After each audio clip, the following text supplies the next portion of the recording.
Every day when we look outside our windows, we see nature. And in that nature, we see mathematics. Every living thing has been created using a sort of math. Everywhere in nature, we see a sequence. The Fibonacci Sequence. A series of numbers that appear in aspects of our world, such as leaves, conch shells, and most famously, the sunflower. But what if I were to tell you that we can see sequences in sports? Oh, you heard me right. These sequences are known as highlights. Day in and day out, we see more spectacular plays. Some are a repeat of the past, while others are doing it completely differently. Some bigger, some better, spectacular, stupendous, unbelievable, and most importantly, unpredictable. And that's what separates sports from nature. Unpredictability. But in reality, all of that is simply the sequence getting bigger and bigger. Join us now as we discover new numbers in the sequence. Tune in right now for the excitement of the Fibonacci Sequence. Hello and welcome to the Fibonacci Sequence, where we take a look at some of the naturally occurring phenomena of sports, more commonly known as highlights. I'll be your host this evening. My name is R Squared in the studio, and later today we'll be joined by R Squared down on the field. Now, let me explain to you that this is not just a highlights show, but it is also an awards show. Each and every week, you'll have the opportunity to vote down below in the comments section which highlight you think deserves to win each section. And that is how we'll determine which plays go into the intro you just saw a moment ago with last week's plays, which sadly, I had to make the decision myself about who to put in there. But I think it ended up pretty good. Personally, I really very enjoyed making the intro. Again, it would be amazing if you guys could comment down below, and then we could have new and exciting highlights each and every week, depending on your vote. Now, before we get on into the action, allow me to explain our newest category. This category I wasn't necessarily expecting to have to pull out this quickly, but this one is called Cracked the Code. This is labeled for the very best comebacks of the week. If there is any, we need at least 2 to make it a solid category. And Crack the Code's for the best comebacks of the week. It is also for any other spectacular plays that may have cracked some sort of sequence. Today we have 2 Cracked the Codes, both of which comebacks. And this week's especially interesting as we have highlights from many different teams, but all of them are surprisingly bad. But you know what they say, sometimes the worst teams are the most entertaining. We have clips from the Rockies, Pirates, Marlins, Nationals, and Athletics coming your way. So we'll go on and get into those right now as I will be taking you down to Coors Field in Denver, Colorado. So we're in the top of the first inning from Denver, and Antonio Senzatela is the pitcher. Spencer Horwitz gets a solid hit towards left for an easy base hit to start off the game the right way for Pittsburgh. Next up is McCutchen, and McCutchen hits one towards left, and he'll get another easy hit. And so far, not the start you were expecting if you're Antonio Senzatela. They're rocking that celebration. Next up is Brian Reynolds, who hits one deep towards left and will cash in the first run of the game for the Pirates, making it 1-0. Then Nick Gonzalez hits one over towards right, and the Pirates are having a field day on Antonio Senzatela. Then O'Neal Cruz says, "I'm feeling grand," hits a grand slam to crack this game open in the top of the first inning as he allows 5 straight hits and 5 straight runs, as O'Neal Cruz wallops that one towards the right field. Then again later we see another hit towards left, and then a walk on Senzatela. It's 5-0, and then Jared Triolo passes one over and a double play. So a double play, but they still got a man on third. Down 5-0, Senzatela gets the first 2 outs of the inning. Then Isaiah Kiner-Falefa is up. Hope I said that right. And he'll just sneak away from the second baseman to cash in another run for the Pirates, 6-0. McCutcheon's up. McCutcheon hits one deep left and out of here. Forget about that one, as McCutcheon has a 3-run home run to make it 9-0 in the top of the first. We got a blowout alert, folks. But don't worry, because the comeback started in the bottom first, as Hunter Goodman hits one deep towards left, and it's just dropped by O'Neal Cruz in a bad error that leads to a double for the Rockies. Next up was Beck, and Beck hits one towards left in 2-out situation, and he'll catch in Goodman. Then Brendan Doyle, 9-1, he sends one just at the wall, which cashes in a man on third, man on first, and man on third. I almost said he got a run there, but that was a close. He got a man on first, man on third. O'Neal Cruz with a lightning fast throw. Look at this, as he just absolutely unleashes that one. It was 113 miles for those 1 per hour. That is. Ezequiel Tovar sends one to the wall next. So far, Andrew Heaney isn't having much luck either. 9-1 Pirates. Then he'll walk the next man as he heads on over. It's Bernabell. And Bernabell sends one to the yard. And this one, never heard his name before, that's okay, me neither. 9-4, Horwitz gets him safe, and he's safe. And the Pirates cash on another run, as McCutcheon is up next against Shively. And McCutcheon, just out of reach of the third baseman, cashes in another for the Pirates. Another 2 for the Pirates on the McCutcheon play there. That Ezequiel Tovar against Harrington. The pitcher sends one deep down the foul line. Down by 8. And that will cash in a run after a little bit of bad fielding by Isaiah Kiner-Falefa. 2 more runs cashed in for the Rockies there. 12-5. Sends another one to left. And the Rockies are starting to pile on the hits. And that bat went flying as Goodman does get the hit there. Then we're in the top of the 5th. O'Neal Cruz with a hit towards right. And that'll go for a base hit. A double, actually, thanks to some speed by Cruz. Then he lets the next man walk.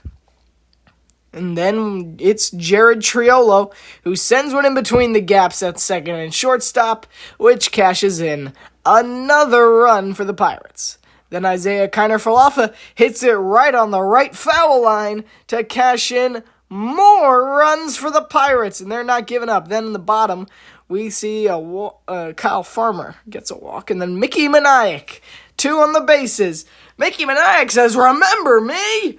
And he absolutely launches one towards the back wall. Not quite a home run, but he certainly had his name up there. Then Freeman was up, and Freeman hits one towards the left line, cashing in another 2 runs for the Rockies. This comeback is happening.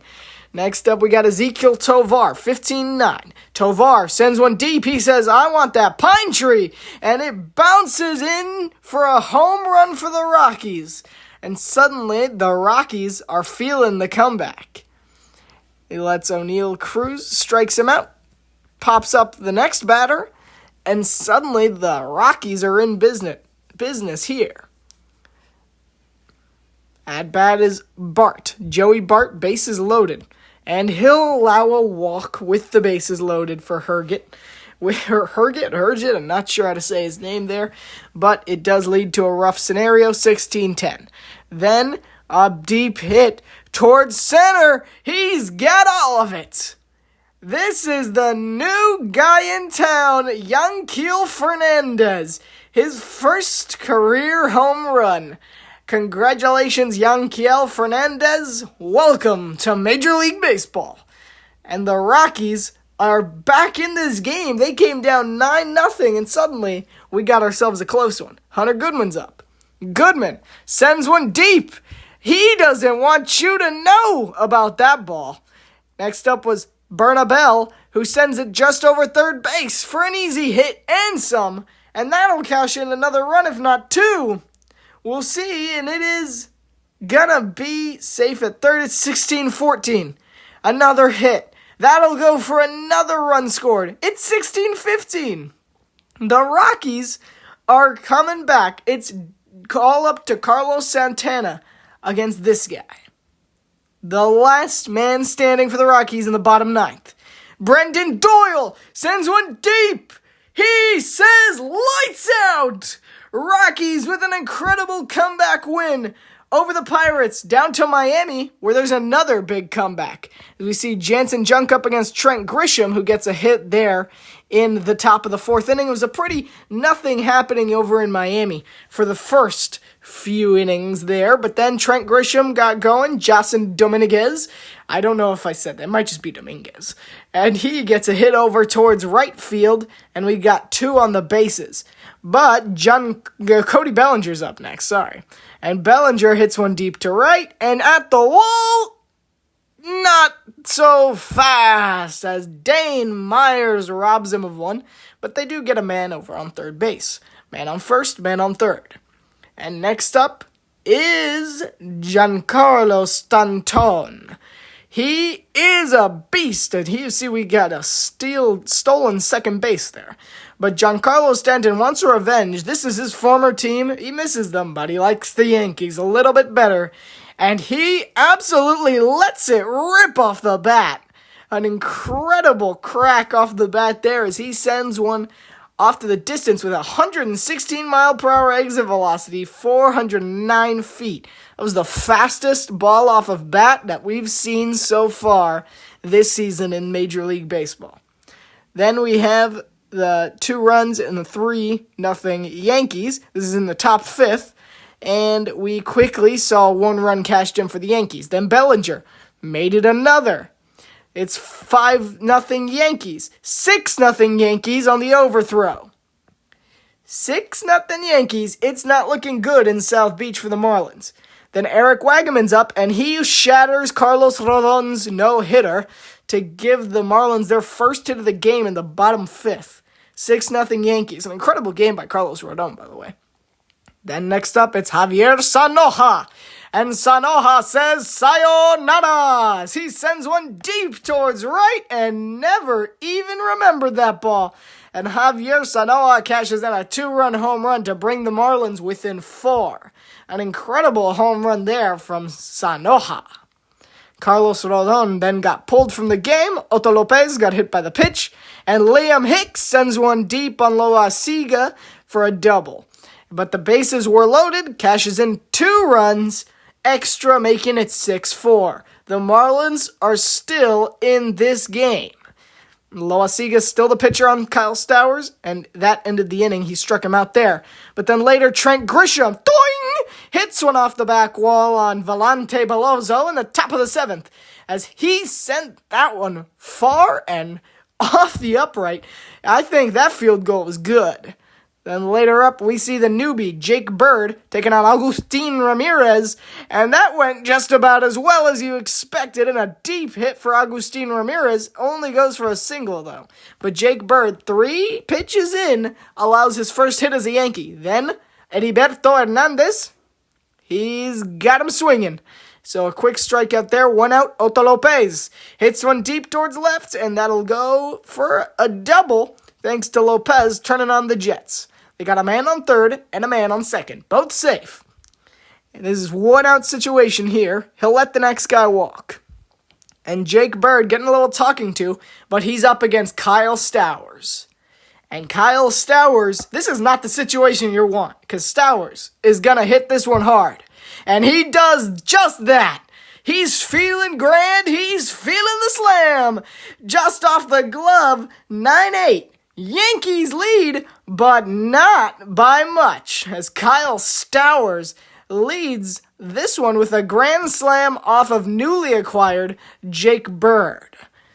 Big play for Stowers. Fast forward, David Bednar, bottom of the 7th. He's up against Javier Sanoja. Sanoja hits one deep. Sayonara again!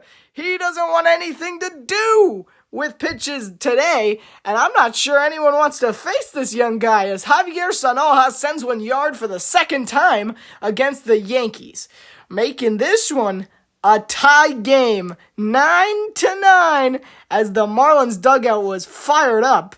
Then Jacob Marcy, the new guy, first time in a game, he's 0 for 1, but 2 walks, and he gets his first MLB hit, and his family's going wild. So he gets a double. Jacob Marcy, since then, has been an absolute phenom since being called up from AAA Jupiter. And he's been incredible for the Marlins. You see him get the game ball, give him to Clayton McCullough.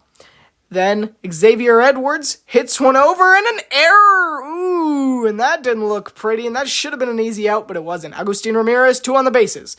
Ramirez sends one over, and that'll go for a base hit and cashes in a man over on third. On the RBI from Agustin Ramirez, he's hyped up as the Marlins take a lead. Then Anthony Volpe says, I'm not having any of this. I don't like comebacks too much. Sends one flying over for what I think might have been a double-decker there, or at least from the short Marlins stands terms, to give the Yankees back the tie, 10-10. Then it's Ryan McMahon, who hits a double over the middle, or a single over the middle, but it does go for a run, as Ryan McMahon gives the Yankees the lead. So the Marlins are down again in the top 9th. 11-10 Yankees have the lead. Ryan McMahon, newly acquired, he's feeling it. Then, up next, we have Anthony Volpe, and Volpe says, I want the grass, but not quite. He doesn't quite get there. An incredible fielding from the Marlins defender keeps that one from being so much worse, but the Yankees do cash in another run, 12-10. Then it's the bottom of the 9th. It's new acquisition Camilo Doval up against Xavier Edwards, and Edwards hits a double and an error in right by Jose Caballero as he just drops the ball. Literally drops the ball on defense there. And the Yankees surrender 2 runs to tie the game for the Marlins. Xavier Edwards is on third, and he just whiffed on that one. And that's a Yankees fan right there. And now it's Agustin Ramirez at bat. Win it or we won it. He dribbles it like a basketball, and he's safe. He's safe. The Marlins win in walk-off basketball fashion as he slams the ball into the ground to give the Marlins the victory. Now, down to my friend R Squared down on the field. Thanks, R Square in the studio. What an incredible couple of highlights. You're down here with me, R Squared, down on the field. It's that time again. It's time for... Wait a minute, you've never seen this before. It's time for a brand new special segment. This segment probably won't ever appear again. If it does, I'll have done this for at least a year. Because this segment is called Bad Bristol Bumbles, because there's some bad stuff happened over in Bristol. And not just 1 Bristol, but 2 Bristol, but 3 Bristol. Some bad things happened in Bristol, Tennessee, Bristol in Anchorage, Alaska, and there were maybe some suitcase issues over in Bristol, England as well. We don't have to get into that, though. But let's go ahead and get into the first bad Bristol Bumble as we take a trip up to Anchorage, Alaska to see what's hanging with Bowie the Troll and, of course, some members of the Seattle Kraken. This is the logo for the Bristol Bay Native Corporation, a corporation in Anchorage, Alaska, supporting youth hockey teams. And this time they were hosting a photo shoot for the Seattle Kraken's forward, John Hayden, and mascot Bowie. But things didn't exactly go as planned because they got joined by Smokey. Only you can prevent wildfires. They quickly took John Hayden away, though, and Bowie, they got a little scared of him, and then they bull-rushed Bowie, and the bear comes right at him, but veered off course at the last second. Whew, that was a close one. And Bowie and John Hayden ended up being perfectly okay. Nothing happened here, just a bit of a scary encounter with one of the local brown bears. And you see another angle of Bowie getting rushed by the bear knee-deep in Anchorage, Alaska waters. This is just a terrifying experience. Thankfully, they're all okay. Down to the other Bristol, where we saw Bristol, Tennessee, where we saw some incredible moments, some great pit stops. It was just an incredible experience all around, where we saw the Bristol Speedway home to the MLB's first ever game in the state of Tennessee. And the atmosphere was insane. I'll just say that. I mean, the players looked like they had an absolutely incredible time. The 81,000 fans bought tickets, 95,000 showed up. Not sure what that's about.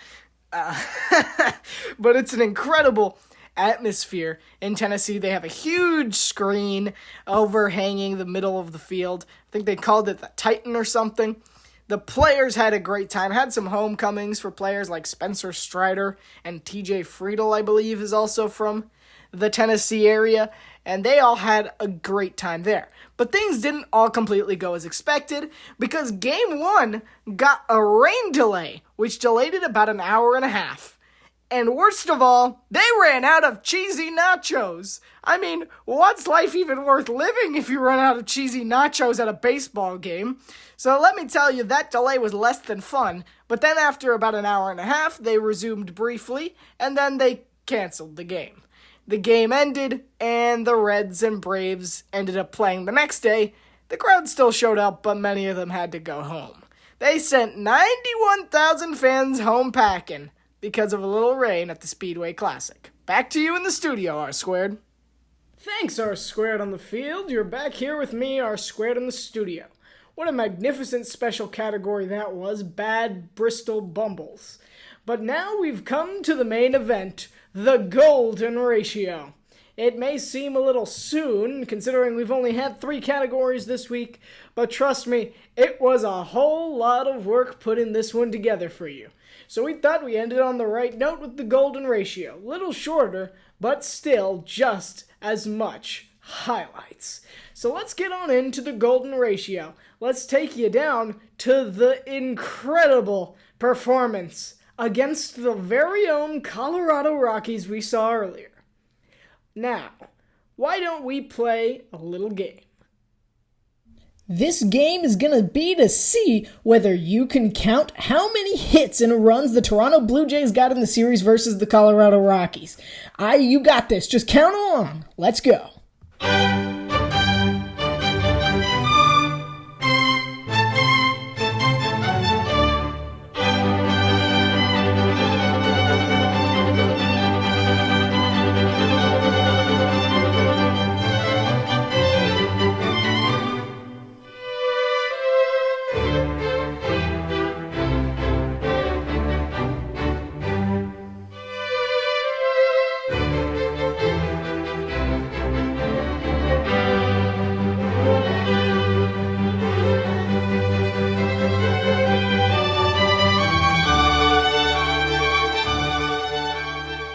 Congratulations if you managed to keep up, because I didn't even include them all in there because I couldn't find them. They finished with 63 hits, 45 runs, and an absolute demolishing of the Colorado Rockies. Now over to Sacramento, where we saw an equally impressive performance from this guy, Shea Langeliers. It might not be as good as that first one, but I don't know what is. Let's see what kind of game Shea Langeliers managed to put up against the Washington Nationals.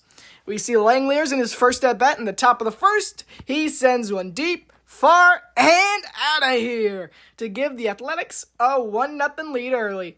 With a solo shot from Langeliers, he got his day started the right way. Then afterwards, he manages to hit another one, and then he flies out on his second or third at-bat. Not entirely sure which, but he ends up 2 of 3 for a home run at this point. Langeliers congratulating his teammates. We'll see that in a minute. Look at this. He is the second most home runs since the All-Star break. Bet you didn't know that one. Shea Langeliers is 2 of 3, hits one deep right at the left field pole, and that's his second home run of the day. He's 3 of 4 for 2 home runs. An incredible day already for Shea Langeliers. But it gets a little bit better from here for the A's product here. As we see, the Athletics may not be the most interesting team, but this was Nick Kurtz in our first week, and now Shea Langeliers in the second. This is in the top 7th. Langeliers sends one far and wide and out of here. Forget about it. And Shea Langeliers is 4 of 5 with 3 home runs for the Athletics.